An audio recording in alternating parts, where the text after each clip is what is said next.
now, your brain is treating your bank account like a life or death situation, and you have no idea. If you've ever felt that knot in your stomach when checking your investments, if you've ever avoided opening a financial statement, if you've ever felt genuine physical pain when losing money, that's not weakness. That's not being bad with money. That's your ancient survival brain doing exactly what it was designed to do. In the next 50 minutes, you'll understand why fear wins over logic almost every time when it comes to money. You'll discover the hidden psychological forces that make a $100 loss feel worse than a $100 gain feels good. And you'll learn why the smartest people often make the worst financial decisions when emotions are involved. But first, I need to tell you about a woman named Sarah, standing in a grocery store, holding a $20 bill, about to make a decision that reveals everything about how our minds process risk. Whether you're fully focused right now, or simply letting this play in the background while you work, rest, or drift to sleep, your subconscious mind is listening. The gentle frequencies woven into this audio are designed to quietly reprogram your relationship with money, risk, and abundance. So there's no need to concentrate. Just relax. Let the words and frequencies do their work. Your mind will absorb what it needs. Sarah is standing in the produce section, that $20 bill in her hand. She's looking at two options: the regular apples at $3 a bag, or the organic ones at $5. $2 difference. Mathematically insignificant in her monthly budget of $3,000.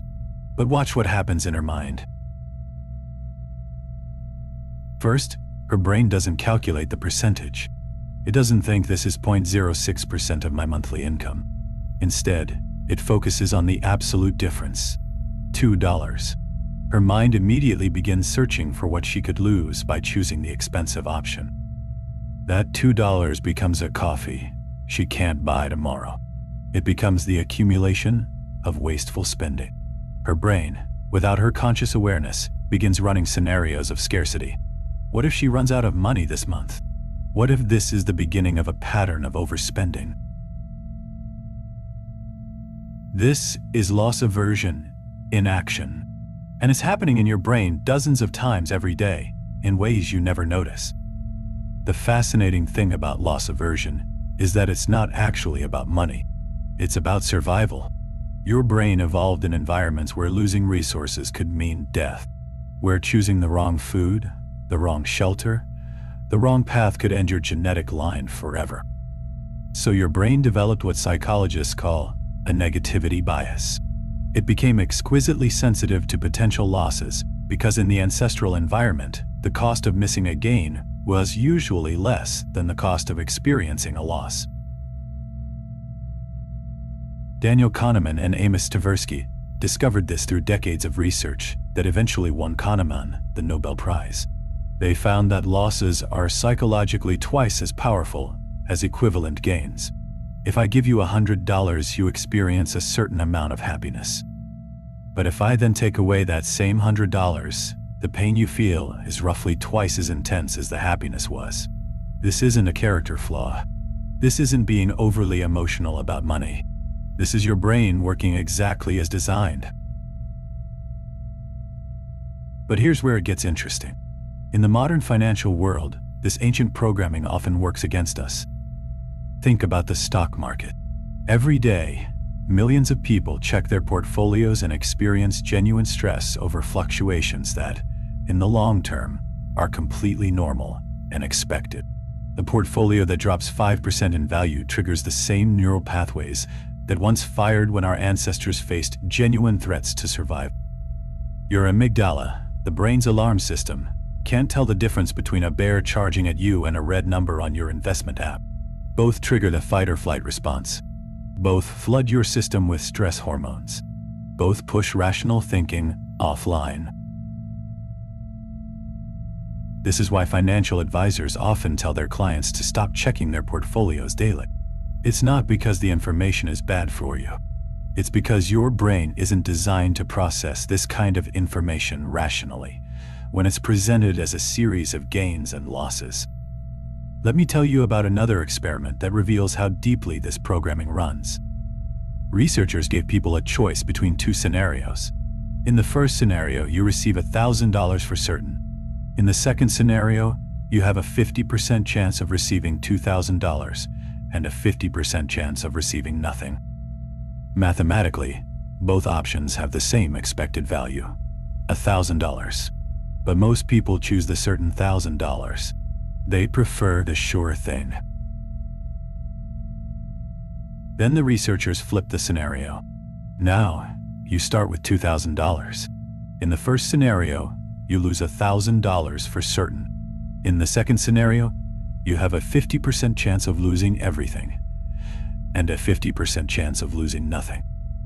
Again, mathematically identical. But now most people choose the risky option. They're willing to gamble when it's framed as avoiding a loss, even though they weren't willing to gamble for an equivalent gain. This reveals something profound about how our minds work. We're not consistent in our risk preferences. We're not the rational actors that classical economics assumes we are. Instead, our risk tolerance changes dramatically based on whether we're thinking about gains or losses. When we're in gain mode, we become risk-averse. We want to protect what we have. But when we're in loss mode, we become risk-seeking. We're willing to take bigger chances to avoid or recover from losses. This pattern shows up everywhere in financial behavior. People hold on to losing stocks too long, hoping to break even. They sell winning stocks too quickly, wanting to lock in gains. They avoid investing in the market after a crash, precisely when prices are lowest. They chase performance after a bull run, precisely when prices are highest. None of this is logical. All of it makes perfect sense when you understand the ancient brain we're working with. But let's go deeper. Because loss aversion isn't just about individual decisions. It's about how we construct our entire relationship with money and risk. Think about how you learned about money as a child. For most people, the earliest money lessons weren't about opportunity or abundance. They were about scarcity and danger. Money doesn't grow on trees. We can't afford that. Rich people are greedy. Money is the root of all evil. These weren't neutral pieces of information. They were warnings. They were your caregiver's attempts to protect you from the pain of financial loss by teaching you to fear financial risk. Your young brain absorbed these lessons not as abstract concepts, but as survival information. The emotional tone in which these lessons were delivered, often stress, worry, or frustration, became part of your neural wiring around money. This is why financial decisions often feel emotionally charged, even when they're relatively small. Your brain isn't just calculating numbers. It's accessing a complex web of memories, emotions, and survival programming that was laid down before you could even speak. Dr. Brad Klontz, a financial psychologist, calls these money scripts unconscious beliefs about money that drive our behavior. And here's the crucial point. Most of these scripts were formed during moments of emotional intensity. Maybe your parents fought about money. Maybe you experienced poverty or financial instability. Maybe you were taught that wanting money was selfish or dangerous. These experiences didn't just inform your beliefs about money. They literally shaped the neural pathways in your brain. And because these pathways were formed during emotional states, they're triggered by emotional states. When you feel stressed about money, you're not just dealing with the current situation. You're dealing with every financial stress you've ever experienced, all compressed into this moment. This is why logical financial advice often fails. You can understand intellectually that you should invest for the long term, diversify your portfolio, and ignore short-term volatility. But when your portfolio drops and that ancient alarm system starts firing, logic becomes nearly impossible to access. Let me share a story that illustrates this beautifully. A successful surgeon once told me about his relationship with money. Despite earning well into six figures, he couldn't bring himself to invest in anything riskier than savings accounts. He knew intellectually that he was losing money to inflation. He could calculate the opportunity cost. He understood compound interest. But every time he considered investing, he would remember being 8 years old, watching his father pace the kitchen after losing money in the stock market. He remembered the tension in the house, the worried conversations, the sense that their security had been threatened. His adult brain knew that his father had invested money they couldn't afford to lose, during a time when the family was already financially stretched. He knew that his situation was completely different, but his emotional brain couldn't tell the difference between his father's risky speculation and his own prudent long-term investing. To his unconscious mind, investing equaled danger, and no amount of rational analysis could override that programming. This is the power of what psychologists call emotional conditioning. When strong emotions are paired with specific experiences, those emotions become permanently linked to similar situations in the future. If you experienced financial trauma, and this could be anything from major events like bankruptcy to smaller moments like being denied something you wanted because of money, your brain created protective mechanisms. These mechanisms were designed to help you avoid similar pain in the future. But protective mechanisms that were useful in one context can become limiting in another. The surgeon's avoidance of investment risk protected him from the possibility of losing money in the short term, but it also protected him from the possibility of building wealth in the long term. His brain couldn't distinguish between protection and limitation because both feel like safety. This is why changing financial behavior is so difficult. You're not just changing habits or acquiring new information. You're working against neural pathways that were designed to keep you alive. Now let's explore how this plays out in the world of risk perception. Your brain has a fascinating way of calculating risk that has almost nothing to do with actual probability. Instead, it relies on what psychologists call the availability heuristic. Essentially, your brain judges how likely something is based on how easily you can remember examples of it happening. This made perfect sense in the ancestral environment. If you could easily remember examples of people being attacked by predators near a particular watering hole, it was smart to avoid that watering hole. The easier it was to recall danger, the more dangerous the situation probably was. But in the modern world, this system gets hijacked by media and our own selective attention. Think about airplane crashes versus car accidents. Airplane crashes are incredibly rare, but they receive massive media coverage. Car accidents are incredibly common, but they rarely make the news unless they're particularly dramatic. As a result, many people are more afraid of flying than driving, even though driving is statistically far more dangerous. Their brains are using the availability heuristic. Airplane crashes are easier to remember and imagine, to assess risk. The same pattern shows up with financial risks. Market crashes receive enormous media attention. The slow, steady process of building wealth through consistent investing receives almost none. So when people think about investing, their brains automatically recall examples of market crashes, dramatic losses, and financial ruin.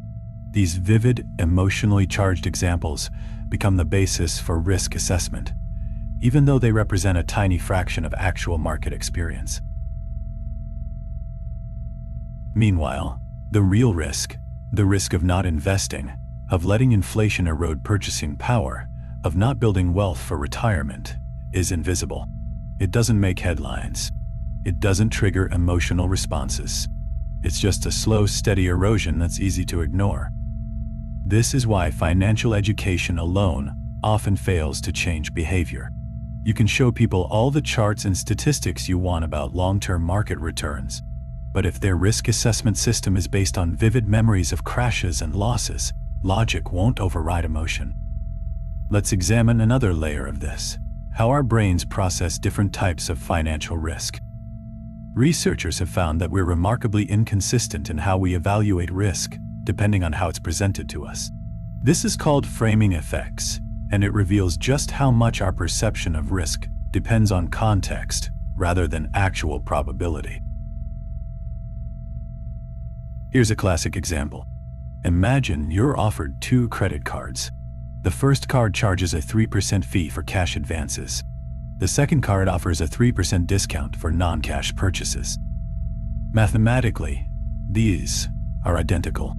If you use cash, you pay 3% more with either card. If you use credit, you pay the same amount with either card.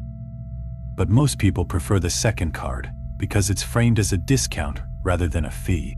The exact same financial outcome feels different depending on whether we think about it as avoiding a loss or gaining a benefit. This framing effect shows up constantly in financial decisions. Insurance is essentially a bet that something bad will happen to you. Mathematically, insurance companies have to charge more in premiums than they pay out in claims, or they would go out of business. But we don't think about insurance as a losing bet. We think about it as protection against catastrophic loss. The framing changes everything. Similarly, people often view investing as risky and keeping money in savings accounts as safe. But this framing ignores inflation risk. Over time, money in low-yield savings accounts loses purchasing power. That's a guaranteed loss, just spread out over many years instead of concentrated into dramatic moments. Yet because inflation risk is gradual and invisible, while market risk is sudden and visible, our brains categorize them completely differently. This reveals something important about financial decision-making. We're not really evaluating objective risk. We're evaluating our emotional response to different ways of thinking about risk. A financial advisor might say, you're taking on inflation risk by avoiding market risk. But your brain doesn't experience inflation risk as risk at all because it doesn't trigger the same emotional warning systems. Now let's explore what happens in your brain when you're actually making financial decisions under stress. When your amygdala detects a potential threat, and remember, it can't distinguish between a charging bear and a declining portfolio, it initiates a cascade of physiological changes designed to help you survive immediate physical danger. Your heart rate increases. Your breathing becomes shallow. Stress hormones flood your system. Blood flow is redirected away from your prefrontal cortex, the part of your brain responsible for complex reasoning, long-term planning, and impulse control, and toward the areas responsible for quick, instinctive responses. This is perfect if you need to run from a predator. It's terrible if you need to make a complex financial decision. In this state, your brain defaults to simple heuristics: fight, flight, or freeze. In financial terms, this might translate to sell everything and run to safety, attack the problem by taking extreme risks, or become paralyzed and avoid making any decisions at all. None of these responses are likely to serve your long-term financial interests, but they're not supposed to. They're designed to keep you alive in the next few minutes, not to optimize your retirement portfolio. This is why financial advisors often recommend having predetermined rules for market volatility. Not because the rules themselves are magical, but because they allow you to make decisions when your prefrontal cortex is functioning normally, rather than when your amygdala is in control. When you're calm and rational, you can decide, if the market drops more than 20%, I will not sell. I will not check my portfolio more than once per week. I will remind myself that volatility is normal and expected. When you're stressed and your survival brain is active, you can follow those predetermined rules without having to engage in complex reasoning that your brain is temporarily incapable of. This is also why dollar-cost averaging is such an effective strategy for many people. It's not necessarily the mathematically optimal approach to investing, but it removes the need to make timing decisions when emotions are running high. By automating investment decisions, you bypass the part of your brain that wants to flee when markets are scary and chase when markets are exciting. Let's dive deeper into something called prospect theory, which explains why our financial behavior often seems irrational from the outside. Traditional economics assumes that people make decisions based on the absolute value of outcomes. If I offer you a choice between receiving $10 for certain or a 50% chance of receiving $20, Classical theory says you should be indifferent, since both options have the same expected value. But prospect theory, developed by Kahneman and Tversky, shows that people don't actually think this way. Instead, we evaluate outcomes relative to a reference point, usually our current situation, and we experience gains and losses differently. This creates what's called an S-shaped value function. The curve is steep in the loss domain, meaning losses feel very painful. It's relatively flat in the gain domain, meaning additional gains provide diminishing returns of happiness. But here's where it gets really interesting. The reference point, the point from which we measure gains and losses, is completely subjective and constantly shifting. If you bought a stock at $50 and it's now worth $60, you experience that as a $10 gain. But if the stock was worth $70 yesterday, you might experience today's $60 price as a $10 loss, even though you're still ahead overall. Your brain doesn't maintain a running tally of absolute wealth. Instead, it's constantly recalibrating based on recent experience, social comparison, and expectation. This is why lottery winners often return to their baseline level of happiness within a few years. It's why people who receive raises quickly adapt to their new income level and begin wanting more. It's why someone who loses half their portfolio in a market crash might feel devastated, even if their remaining wealth is still substantial by objective standards. The reference point is everything, and the reference point is largely unconscious and emotional. This explains some seemingly irrational financial behaviors. Why do people hold on to losing investments longer than winning ones? Because selling a losing investment forces them to realize the loss, to move their reference point from the original purchase price to the current lower price. As long as they don't sell, they can maintain the psychological fiction that the loss isn't real yet. Why do people often feel poor despite having more money than previous generations? Because their reference point isn't their grandparents' standard of living. It's their peers, their expectations, their aspirations. Social media has made this even more complex, because now your reference point can include the curated highlight reels of thousands of people, rather than just your immediate community. Let's explore how this ancient programming affects modern investment behavior. Imagine two investors, Sarah and Michael. They both invest $10,000 in the same index fund on the same day. Over the next year, the fund experiences typical market volatility, some days up, some days down, ending the year with a 7% gain. Sarah checks her account daily. She experiences every fluctuation as either a gain or a loss relative to yesterday's balance. On days when the account is down, she feels genuine stress. Her sleep suffers. She considers selling to preserve what's left. Michael checks his account quarterly. He experiences the same market movements, but his brain processes them completely differently. Instead of dozens of small gains and losses, he experiences 4 moderate updates. The day-to-day noise that torments Sarah is invisible to him. Same investment, same returns, completely different psychological experience. This isn't just about comfort. It's about decision-making quality. Sarah's daily emotional roller coaster makes her much more likely to make fear-based decisions at exactly the wrong times. The stress of constant monitoring actually decreases the probability that she'll achieve her long-term financial goals.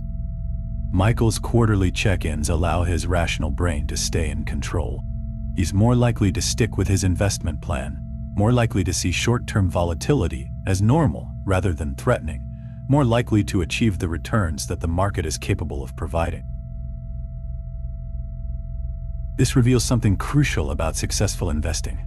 It's not about finding the perfect investments. It's about designing a system that works with your psychology rather than against it. The best investment strategy in the world is useless if you can't stick with it during periods of volatility. And your ability to stick with a strategy depends largely on how that strategy interacts with your ancient survival programming. This is why financial advisors often focus as much on behavior as on investment selection.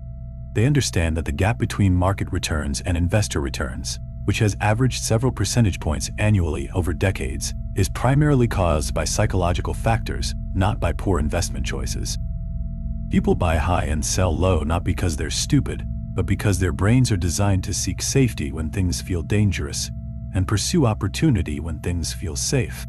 This instinct served our ancestors well, but works against us in financial markets, where the best opportunities often arise during periods of maximum fear. Now let's examine how fear specifically shows up in financial decision-making, and why it's so much more powerful than logic. Fear is processed in the limbic system, the ancient part of your brain that evolved long before language, logic, or abstract reasoning.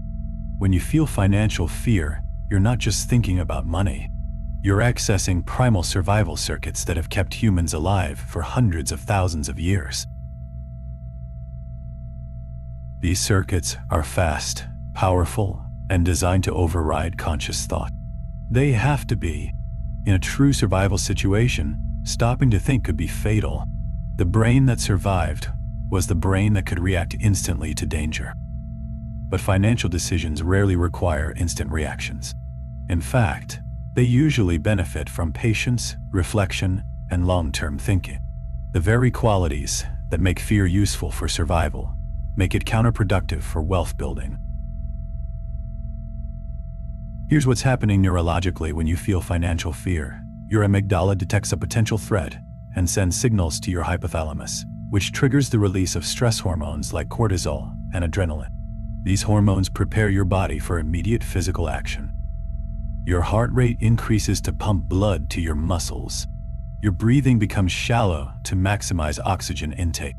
Your pupils dilate to improve vision. Your digestive system shuts down to conserve energy for fighting or running. Meanwhile, blood flow to your prefrontal cortex, the area responsible for complex reasoning, long-term planning, and impulse control, decreases significantly.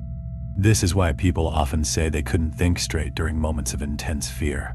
You literally couldn't think straight. Your brain was prioritizing survival over analysis.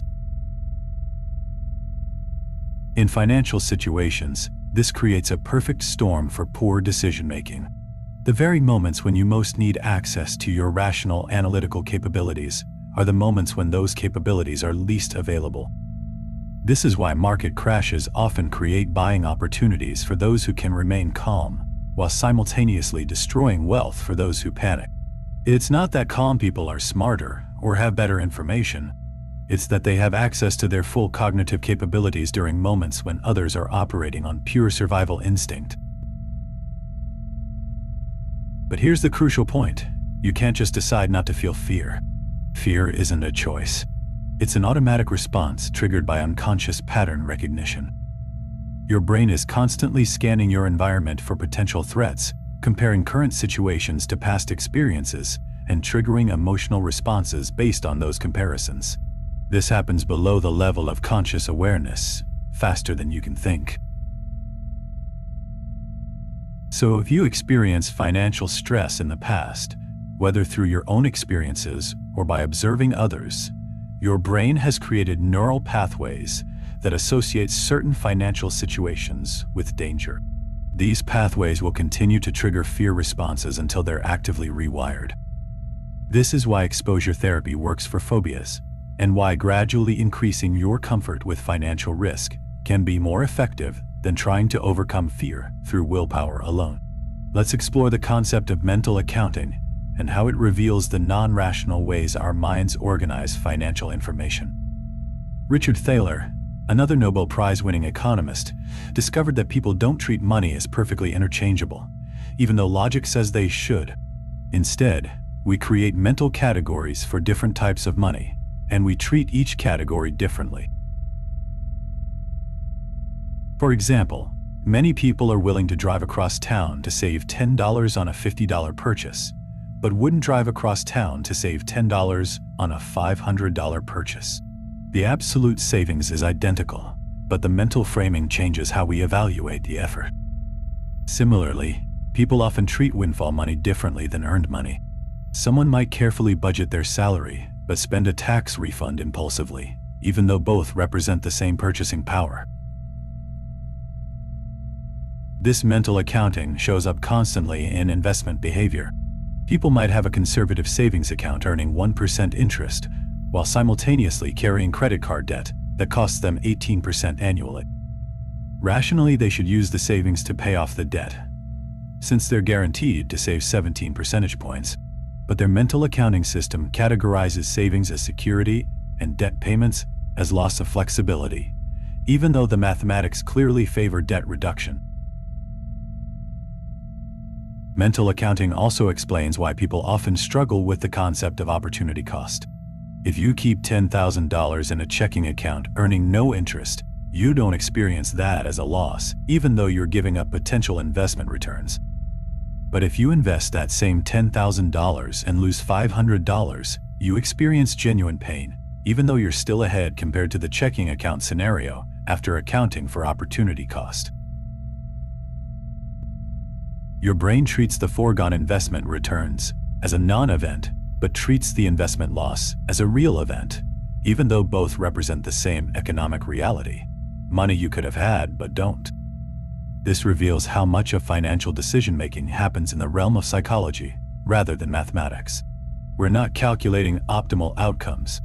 We're managing emotional responses to different ways of categorizing and thinking about money. Understanding mental accounting can help explain why certain financial strategies work better than others, not because they're mathematically superior, but because they align with how our minds naturally organize information. Automatic investment plans work partly because they bypass the mental accounting system that might otherwise categorize investment money as loss of spending flexibility. By making the investment automatic, it becomes part of the background financial system, rather than an active choice requiring emotional evaluation. Now let's examine how social and cultural factors amplify our natural risk aversion around money. Humans evolved as social creatures, and our survival often depended on maintaining our position within the group. Being ostracized or losing social status could be as dangerous as facing physical threats. This created powerful psychological mechanisms around conformity, social comparison, and status preservation. And these mechanisms profoundly influence how we think about money and financial risk. Think about how much of our financial behavior is driven by social considerations, rather than pure economic logic. People buy houses they can't afford to maintain a certain image. They avoid certain investments because they're afraid of looking foolish if those investments decline.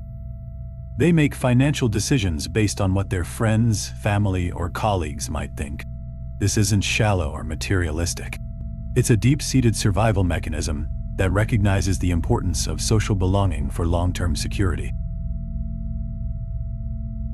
But in the modern world, this mechanism often works against our financial interests. The people around us are usually not financial experts. Their opinions about money are shaped by the same psychological biases and cultural programming that influence us. When we make financial decisions based on social approval, we're often optimizing for short-term social comfort rather than long-term financial success. This creates what economists call herding behavior. People tend to make similar financial choices as those around them, not because those choices are objectively better, but because conformity feels safer than standing out. During market bubbles, herding behavior drives prices to unsustainable levels as more and more people join the crowd. During market crashes, herding behavior amplifies the decline as people rush for the exits together.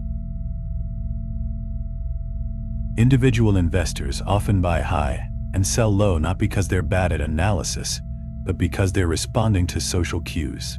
When everyone around them is excited about the market, buying feels safe and smart. When everyone around them is panicking, selling feels prudent and necessary.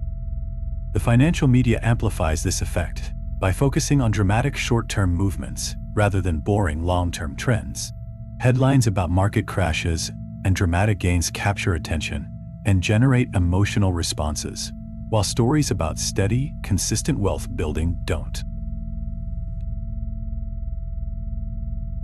This creates a feedback loop where the most important financial information, the slow, steady principles of long-term wealth building, receives the least attention, while the least important information, daily market fluctuations, dominates our mental space. Your brain, evolved to pay attention to immediate threats and opportunities, naturally focuses on the dramatic and ignores the gradual. But in financial markets, the dramatic is usually noise, and the gradual is usually signal. Let's explore how these psychological patterns show up in retirement planning, where the stakes are highest and the time horizons are longest. Retirement planning requires us to make present sacrifices for future benefits. This goes against several powerful psychological tendencies: our natural focus on immediate rewards, our tendency to discount future events, and our difficulty imagining our future selves. When you're 25 years old, your 65-year-old self feels like a completely different person. Psychologically, saving for that person's retirement feels like giving money to a stranger. Your brain doesn't naturally prioritize that stranger's needs over your current wants. This is why automatic enrollment in retirement plans is so much more effective than voluntary enrollment. It bypasses the psychological difficulty of choosing to sacrifice present consumption for future benefit. But even when people do save for retirement, loss aversion often leads them to make overly conservative choices. They're so afraid of losing money that they avoid the growth investments necessary to build real wealth over decades. A 25-year-old who puts their entire retirement savings in bonds might feel like they're being responsible and safe, but they're actually taking enormous risk, the risk that their money won't grow enough to support them in retirement. This reveals a crucial distinction between volatility and risk. Volatility is the day-to-day fluctuation in investment values. Risk is the probability of not achieving your long-term goals. For young investors with decades until retirement, volatility is largely irrelevant. They have time to ride out market cycles. But inflation risk, the risk that their money won't grow enough to maintain purchasing power, is enormous. Yet our brains perceive volatility as risk and inflation as a non-event, because volatility is visible and immediate, while inflation is gradual and invisible. This is why financial education often focuses on helping people understand the difference between short-term volatility and long-term risk. It's not about encouraging reckless behavior. It's about helping people make decisions based on actual probabilities, rather than emotional responses to uncertainty. The same pattern shows up in how people think about market timing. Many investors try to avoid market downturns by moving to cash during volatile periods. This feels safe and smart. You can't lose money if you're not invested. But this strategy ignores opportunity cost. The best days in the market often occur during or immediately after the worst periods. By avoiding the downside, you often miss the recovery. Missing just the 10 best days in the market over a 20-year period can cut your returns in half. But those best days are impossible to predict and often occur when fear is highest. Now, let's examine how understanding these psychological patterns can actually help you make better financial decisions. The first step is recognizing that your emotional responses to money are not character flaws to be overcome.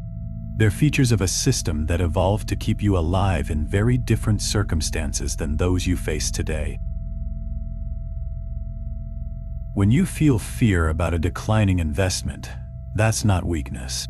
That's your brain doing exactly what it was designed to do: alert you to potential threats to your resources. The problem isn't the emotion itself. The problem is that the emotion is calibrated for immediate physical threats, not long-term financial planning. Once you understand this, you can begin to work with your psychology rather than against it. For example, if you know that checking your investments daily will trigger unnecessary stress responses, you can choose to check them less frequently. This isn't avoiding responsibility. It's designing a system that allows your rational brain to stay in control. If you know that market volatility will tempt you to make emotional decisions, you can create predetermined rules for how you'll respond to different scenarios. This removes the need to make complex decisions when your emotional brain is active.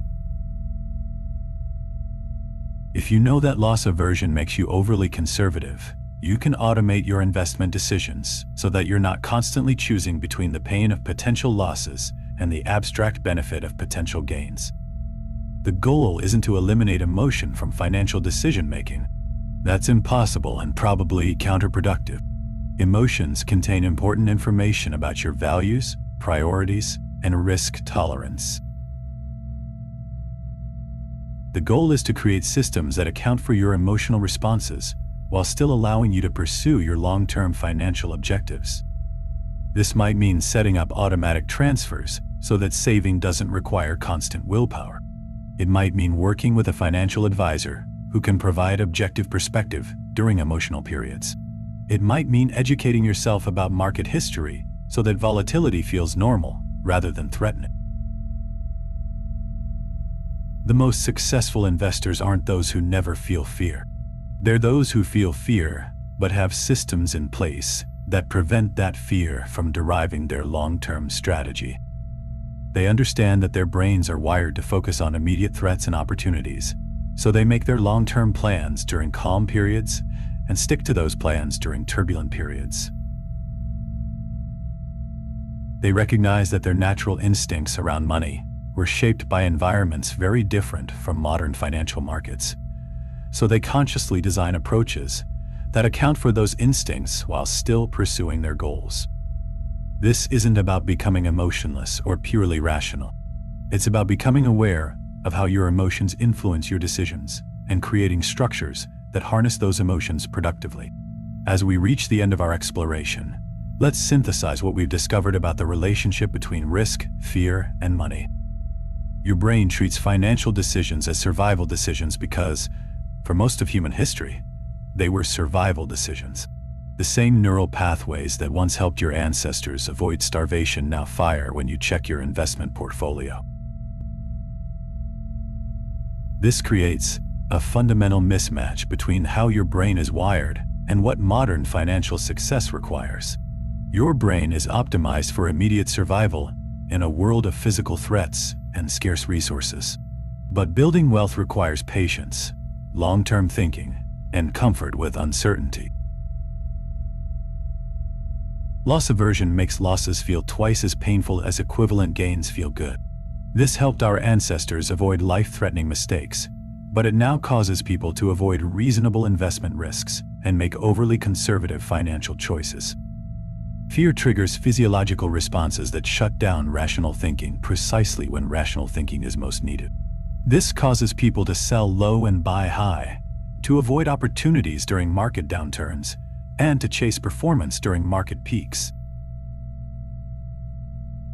Mental accounting causes people to treat money differently based on its source or purpose, leading to suboptimal decisions like keeping money in low-yield savings while carrying high-interest debt.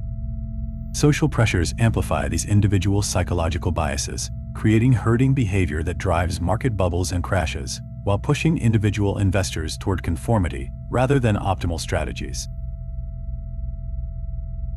But understanding these patterns creates opportunities. When you recognize that your emotional responses to money are normal and predictable, you can design systems that work with your psychology rather than against it. You can automate decisions that require willpower. You can create rules that apply during emotional periods. You can structure your financial life to minimize unnecessary stress while still pursuing your long-term goals. The goal isn't to become a perfectly rational economic actor. That's neither possible nor necessary. The goal is to become aware of how your ancient brain processes modern financial decisions, and to use that awareness to make choices that serve your actual interests rather than your immediate emotional responses. Remember Sarah in the grocery store holding that $20 bill, paralyzed by the $2 difference between regular and organic apples? Her brain was treating a trivial financial decision as a survival choice because that's what brains do. But when you understand why this happens, you can step back and ask different questions. Instead of what might I lose, you can ask what are my actual priorities. Instead of what feels safe, you can ask what serves my long-term interests. This shift in perspective doesn't eliminate emotion from financial decision-making, but it allows emotion to inform your choices rather than control them. It lets you honor your values and priorities while still building the financial security that your deeper self actually wants. Your ancient brain will always be part of your financial life, but it doesn't have to be in charge of your financial life. The frequencies embedded in this audio will continue working on your subconscious patterns around money and risk long after the words fade from your conscious memory. Your deeper mind is already beginning to integrate these insights, creating new neural pathways that support both financial success and emotional well-being. Trust the process. Trust your ability to change.